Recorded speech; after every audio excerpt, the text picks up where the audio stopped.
Chapter 11. Angelica looked around for help. Everyone else was partying, dancing, singing, talking and kissing. It was a Valentine's party that everyone seemed to enjoy, with the notable exceptions of Angelica and the girl who was dead on the sofa near the toilets. She looked for her friends. Delia and the others were nowhere to be seen. The lights had dimmed even further than when she had left the dance floor area a few minutes earlier. She looked for a member of staff, for someone who might be able to ask for help, but all she could see in terms of people who worked there were the bar staff swamped by hordes of customers all looking for their next drink. "Think, Angelica, think," she muttered to herself. Then a thought occurred. It might work. It probably wouldn't, but she would give it a go. A few seconds later, Angelica had her phone pressed to her ear, cupping it with her other hand to try and drown out the sounds of people partying and music playing. The song was Last Request by Paolo Nutini, staple Valentine's fare from Angelica's memory. It was the second phone call she had made in the past minute. The phone rang 8 times. Angelica resolved to give it to 10 rings, then try something else. She was already shuffling between writhing bodies to get to the bar and alert someone.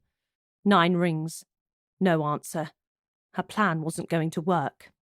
Then on the 10th ring, just as Angelica moved her cupped left hand away from the phone to ring off, the person at the other end answered.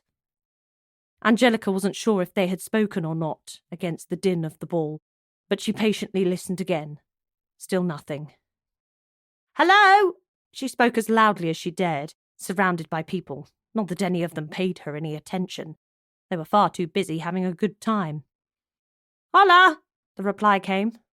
The familiarity of Javi Jones's voice made everything feel like it was going to be okay. She had no idea whether it was going to work out, but Javi had that effect on her. He was the homicide detective in the local police station in Javier. They had solved a couple of murders together over the previous year or so. She loved the investigative angle of his work, but was fearful of the danger it might put her in, or more importantly to her, the danger it might put Tommy in. "Javi, where are you?" "I'm at the Valentine's masked ball," he shouted against the backdrop of the noise. The same noise that Angelica was fighting against. "Me too. Javi, meet me at the toilets," Angelica shouted, but now had the attention of some of the people dancing around her. 3 couples had stopped and were muttering in each other's ears, smirking at the words that had just come out of Angelica's mouth. "Angelica, are you drunk?" Javi asked with a mixture of intrigue and confusion in his voice. He liked Angelica's company, but had never thought of her other than a friend.